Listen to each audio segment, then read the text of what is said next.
Strongest soldiers అని. పెద్ద పెద్ద పోరాటాలట బలమైన సైనికులు గెలుస్తారని. కొన్నిసార్లు మన జీవితంలో పెద్ద పెద్ద పోరాటాలు వచ్చినప్పుడు అనిపిస్తుంది, ఎవరికో వెళ్ళబోయేది నా దారిలో వచ్చిందేమో అనిపిస్తుంది. నాకు అంత తట్టుకునే శక్తి లేదు కదా, నేను అంత బలవంతురాలని కాదు, అంత బలవంతుడని కాదు. I'm least expecting this situation. ఎందుకు వచ్చింది ఈ పరిస్థితి అని కొన్నిసార్లు అనిపిస్తుంది. కానీ కొన్నిసార్లు దేవుడు బలమైన సైనికులుగా, బలమైన యోధులుగా మనల్ని తీర్చిదిద్దడానికి కొన్ని పెద్ద పెద్ద పోరాటాలు మన జీవితంలో అనుమతిస్తాయి. ఎందుకు అనుమతించాడంటే ఓడిపోవడానికి కాదండి. అలాంటి పెద్ద పెద్ద పోరాటాల్లో నిలదొక్కుకోగలిగిన, దేవుని మీద ఆధారపడి జయం పొందినప్పుడు మనకు వచ్చే కాన్ఫిడెన్స్, మనం పొందుకునే బలము మామూలుగా ఉండదు. కనుక విశ్వాస జీవితంలో నీవు ఒకవేళ పెద్ద పెద్ద పోరాటాలు ఎదుర్కొంటున్నట్లయితే గుర్తుపెట్టుకో, దేవుడు నిన్ను ఒక బలమైన విశ్వాసిగా, బలమైన వ్యక్తిగా నిన్ను తీర్చిదిద్దడానికి దేవుడు అటువంటి పరిస్థితులు నీ జీవితంలో అనుమతిస్తున్నాడు అని జ్ఞాపకం పెట్టుకొని, మరొక మాట ఏంటంటే, God never meant that we fight our battles alone. మన పోరాటాలు, యుద్ధాలు మనం ఒంటరిగా చేయాలని ఎప్పుడు దేవుడు ఆశించట్ల. మన ప్రతి యుద్ధంలో, ప్రతి పోరాటంలో మనతో ఉంటాడు, మన పక్షముగా ఆయన పోరాడేవాడు, మనకు జయం ఇచ్చే దేవుడు. కాబట్టి నీకు వచ్చిన పోరాటం నువ్వు ఒక్కడవే హ్యాండిల్ చేయాల్సిన అవసరం లేదు.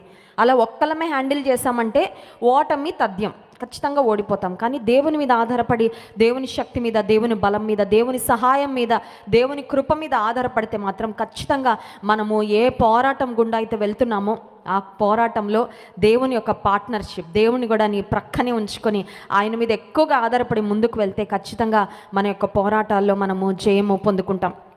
బైబిల్ గ్రంథంలో దావీదు భక్తుని దేవుని హృదయానుసారుడు అనే మాట దావీదు భక్తుని గురించి చెప్పబడింది. He's a man after God's own heart. దేవుని హృదయానుసారుడైన మనుష్యుడు. అటువంటి దావీదు భక్తుడు తన జీవితంలో చాలా పోరాటాలు ఎదుర్కొన్నాడండి. ఎన్ని పోరాటాలు అంటే, ఒక ప్రక్క బయట నుండి వచ్చే పోరాటాలు, మరి ఒక విధంగా అంతర్గత పోరాటాలు, తన కుటుంబంలో నుండే, తన సొంత వారి నుండే, హిజ్ ఓన్ బ్లడ్, తన సొంత రక్త సంబంధికులే, తన సొంత కుమారుడే, తన సొంత మామగారే ఒక ప్రక్కన దావీదుకు విరోధంగా పోరాడుతూ అతనికి నిద్ర పట్టకుండా, కునుకు లేకుండా చేస్తుంటే, మరొక ప్రక్కన అనేక మంది శత్రువులతో దేవుని పక్షంగా దావీదు పోరాడి జయము పొందిన వ్యక్తిగా, ఒక యోధునిగా దావీదు జీవితాన్ని మనం చూస్తాం.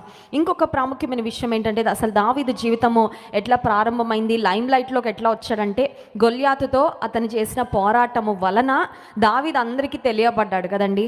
నీ జీవితంలో కూడా నువ్వు ఉన్నతమైన స్థితికి వెళ్ళాలంటే you have to fight the battles. నాకు ఏ పోరాటాలు వద్దండి, నాకు ఏ కష్టం వద్దండి, నేను అలా సౌకర్యవంతంగా ఉంటానండి నా జీవితంలో అనుకుంటే ఎదుగు బొదుగు ఏమీ ఉండదు. ఖచ్చితంగా నువ్వు క్రీస్తు యోధునిగా, క్రీస్తు సైనికునిగా ముందుకు వెళ్ళాలి. ముందుకు వెళ్తున్నప్పుడు ఆటుపోట్లు ఉంటాయి, పోరాటాలు ఉంటాయి. కానీ వాటన్నిటిలో దేవుని కృప మీద ఆధారపడినప్పుడు దేవుడు జయమిస్తాడు. ఆత్మీయంగా కూడా చాలా ఎలివేషన్, మనం ఉన్నతమైన స్థానానికి ఎదగగలము. దావీదు తన జీవితంలో ఒక పర్టిక్యులర్ ఇన్స్టెంట్లో, ఒక పరిస్థితిలో చాలా ఇబ్బందికరమైన స్థితిని ఎదుర్కొన్నాడు.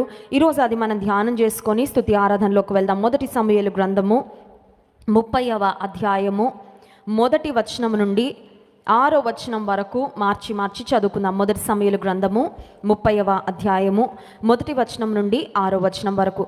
దావీదును అతని జనులను 3వ దినమందు సిక్లగునకు వచ్చిరి. అంతలో అమాలేకీయులు దండెత్తి దక్షిణ దేశము మీదను సిక్లగు మీద